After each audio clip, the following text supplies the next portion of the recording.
नहीं, एक बात याद रखना, मंदिर का भगवान तो मांगने के बाद वरदान देता है, पूजा के बाद वरदान देता है। मंदिर का भगवान तो मांगने के बाद देता है।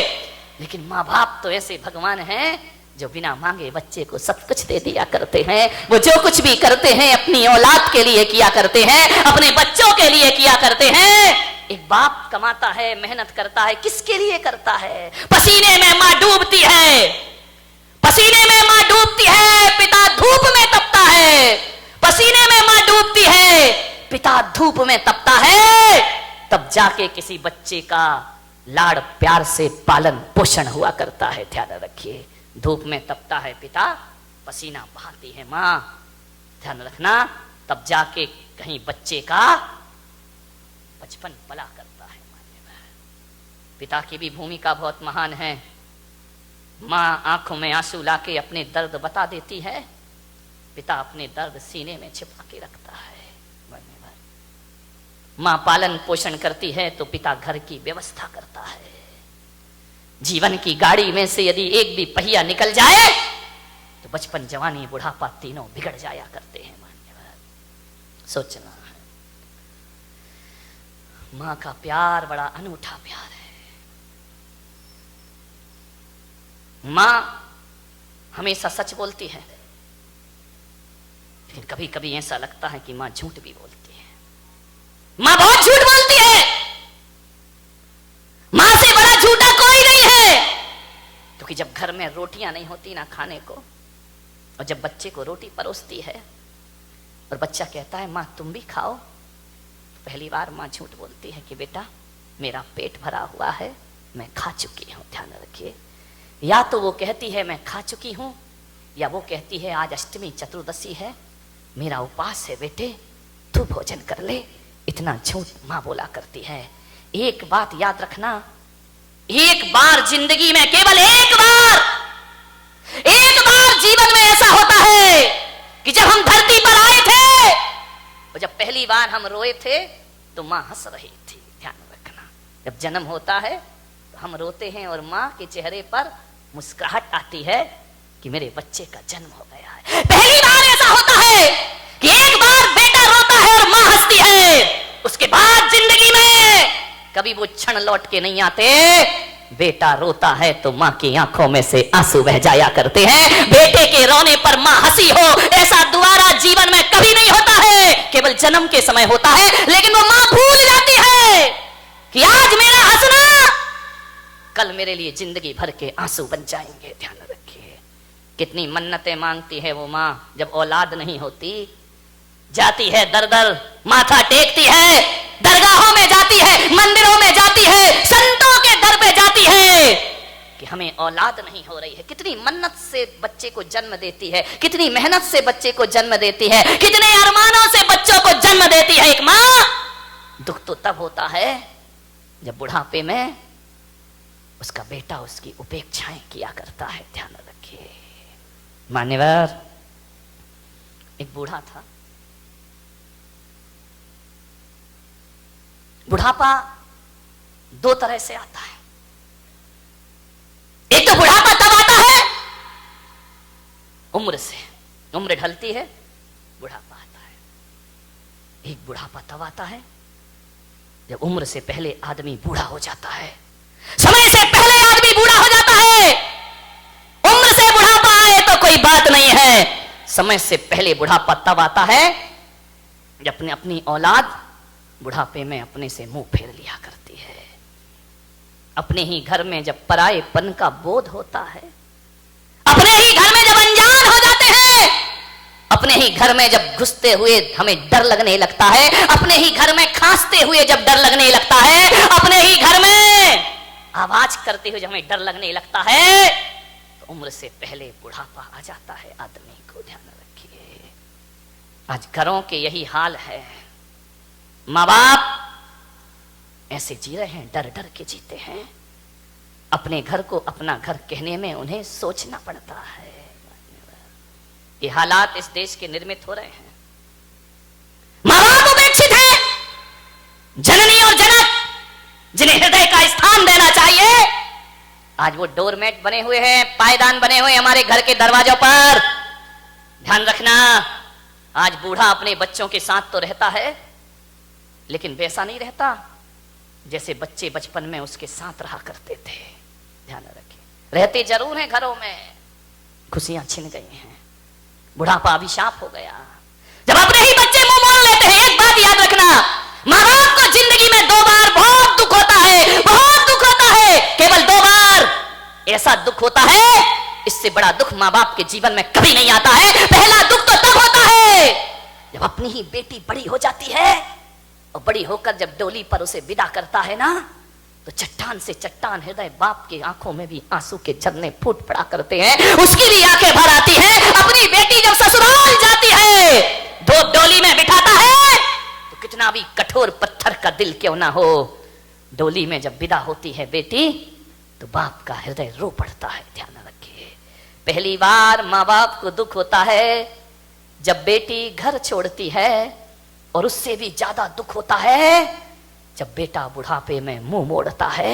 माँ बाप को बहुत दुख हुआ करता है अपनी जिंदगी में, जब स्वार्थीपन का प्रमाण पत्र दिया जाता है, जब माँ बाप को लाभ हानि के तराजू पे तोला जाता है, जब माँ बाप को बुढ़ापे में प्रमाण पत्र मिलता है कि तुम्हारे पास है क्या। आज बेटा कहता है बाप से कि तुमने हमारे लिए क्या किया है।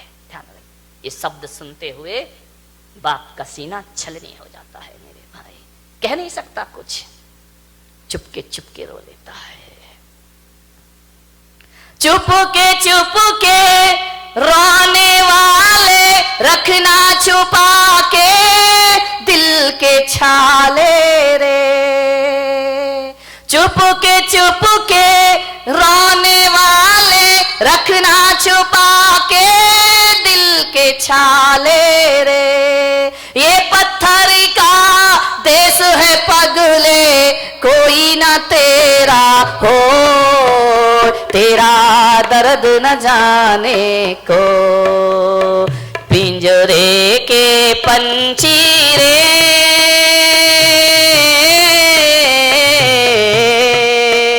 तेरा दर्द न जाने को, तेरा दर्द न जाने को।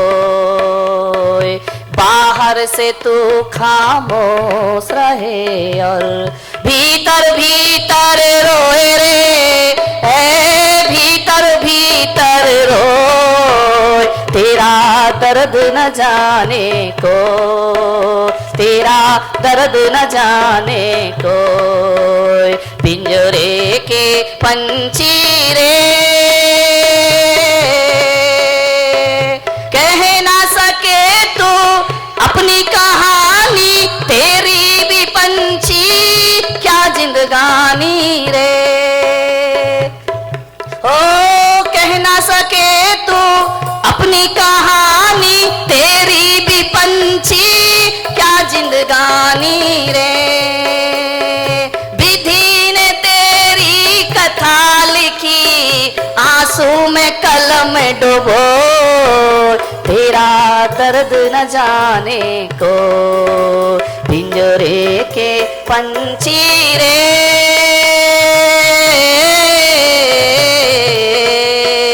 तेरा दर्द न जाने को। मान्यवर, भीतर ही भीतर रोते हैं माँ बाप, महफिल में मुस्कुराते हैं माँ बाप। कारण है मान्यवर, बूढ़ा हो गया वो बाप, शरीर सूख गया। बुढ़ापा क्या है? जंग लगा लोहा।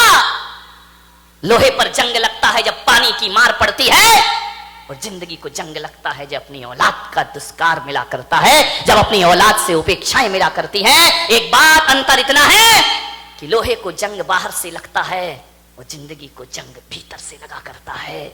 बाहर की जंग को मिटाने के लिए कोई रेख मार्ग मिल जाता है बाजार में, मगर भीतर की जंग मिटाने का कोई भी उपाय हमारे पास नहीं हुआ करता है। उस बूढ़े ने बच्चों को पढ़ाया लिखाया, उसकी पत्नी की मौत हो गई, अकेला बुढ़ापा, 2 बेटे, एक डॉक्टर एक इंजीनियर, पढ़ा लिखा के बड़ा किया। बड़ा आश्चर्य होता है मुझे कि एक बाप अपने 4 बेटों को पढ़ा लिखा के योग्य बना देता है, अपने 4 बच्चों को खिला देता है एक बाप, लेकिन 4 बच्चे मिलकर के बुढ़ापे में एक बाप को रोटियां नहीं दे सकते हैं। मेरे भाई, जब छोटे थे तो इस बाप ने तुम्हें खिलाया था, पिलाया था, आज बुढ़ापा है, 4 बच्चे रोटियां नहीं दे सकते उसको। अरे तुमसे अच्छा तो वो बंदर होता है जो नाच नाच कर मदारी का पेट भर दिया करता है। ध्यान रखिए, क्या जिंदगी है हमारी, क्या जीवन है हमारा। अपने ही घर में परायेपन का बोध, ऐसे रहते हैं जैसे पड़ोसी के घर में रह रहे हो। कल तक जहां हुकूमत चलती थी, आज 2 रोटी का भी इंतजार करना पड़ता है। मान्यवर, माँ बाप अपने बच्चों की जुबान नहीं दे सकते किसी को। क्या हालात बना दिए हैं कि बुढ़ापे में माँ बाप बच्चों के सामने चुपचाप हाथ बांधे खड़े रहते हैं। ध्यान रखें, उनके पास कुछ नहीं है। उस बूढ़े बाप को बहुएं पसंद नहीं करती थी, फूटी आंख नहीं सुहाता बूढ़ा उनको, बड़ी परेशान हो गई बहुएं। बूढ़े बाप ने देखा, यार इन बच्चों को मैंने पाला पोसा बड़ा किया, आप विचार तो करो एक बार, माँ बाप की तपस्याएं। मैं संत हूं, मैं दिगंबर संत हूं, लेकिन आज मैं आपके सामने कह रहा हूं कि 23 साल हो गए मुझे सन्यास में रहते रहते, लेकिन मैं विश्वास के साथ कहता हूं कि 23 साल में जितनी तपस्या मैंने नहीं की होगी, उससे ज्यादा तपस्या मेरी माँ ने मुझे पालने में की होगी। क्या पाते हो तुम अपनी जिंदगी में? माँ बाप के एहसान। बड़ा आश्चर्य होता है कि जिस माँ ने 9 महीने तुम्हें कोख में रखा, बुढ़ापे में उसको कमरे में नहीं रख सकते हो तुम। ध्यान रखिए, जिस माँ ने आंचल का दूध पिलाया, उस माँ को मटके का पानी नहीं पिला सकते हो। जिस माँ ने, विचार करिए, आज जो तुम बोल रहे हो, अरे बेकार है वो औलाद जो अपने बाप को चुप कहती हो। ध्यान रखिए, कैसी औलाद है?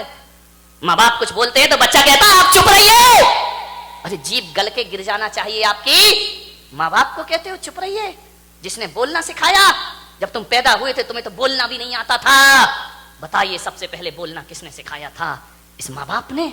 और इसी दिन के लिए सिखाया था कि जब तू बोलना सीख जाए तो हमें कहना कि तुम चुप रहो। ध्यान रखिए मान्यवर, माँ बाप के एहसानों से मुक्त नहीं हो सकते कभी। जब तुम्हें चलते नहीं बनता था ना, किसने चलना सिखाया था? बताइए, उंगली पकड़ के किसने चलना सिखाया था? इस माँ ने सिखाया था, इस पिता ने सिखाया था। ये तुम्हारे लिए घोड़ा बना था, तुम उसकी पीठ पर सवार हुए थे। कितना खुश होता था वो बाप जब तुम पहली बार चलना सीखे थे। चलते थे, गिर जाते थे, चलते थे, जैसे ही गिरने लगते थे पापा आकर पकड़ लिया करते थे। एक बात तो बता दो, युवाओं से मेरा निवेदन है, जब तुमसे चलते नहीं बनता था तो माँ बाप ने उंगली पकड़ी थी, और आज उनसे चलते नहीं बनता तो तुम उनका हाथ नहीं पकड़ सकते हो। तुम्हें उनका हाथ पकड़ने में शर्म आती है, तुम्हें गाड़ी में बिठा के मंदिर ले जाने में शर्म आती है, तुम्हें शर्म आती है अपने माँ बाप को सहारा देने में। वाह रे इंसान, विचार करिए। याद है तुम्हें जब बचपन में स्कूल जाते थे तो माँ क्या करती थी? तुम्हारे टिफिन में 2 रोटी रखती थी। बेटा पढ़ाई भी करना, भूख लगे तो ये रोटियां खा लेना। स्कूल में रहने के बाद भी माँ तुम्हारा ख्याल रखती थी। और जब स्कूल जाते थे तो माँ पिता 1 रुपया 2 रुपया तुम्हारी जेब में डाल दिया करता था। विचार करो आप कि जिस माँ ने टिफिन में 2 रोटियां रखी हैं, बुढ़ापे में आज उस माँ की थाली में 2 रोटी नहीं है। और जिस बाप ने जेब में पैसे डाले थे, आज वो बाप बिना पैसे के घर में जिंदगी जी रहा है, एक एक पैसे को तरसता है, उसे शर्म आती है अपनी औलाद से पैसा मांगने में। एक बात तो बता दो, युवाओं से मेरा निवेदन है कि बचपन में तुमने पिता की जेब से पैसे निकाले थे तो पिता तो गुस्सा नहीं हुए थे ना? पिता तो सोचते थे बच्चा है, निकाल लिया, खर्च करेगा, कोई बात नहीं है। बचपन में पिता के जेब से पैसे निकालते तब पिता को गुस्सा नहीं आया, और आज बुढ़ापे में बाप यदि तुम्हारी जेब से पैसा निकाले तो तुम्हें गुस्सा क्यों आता है? मैं आपसे पूछना चाहता हूं, युवाओं से मेरा प्रश्न है, आज आपको गुस्सा क्यों आता है?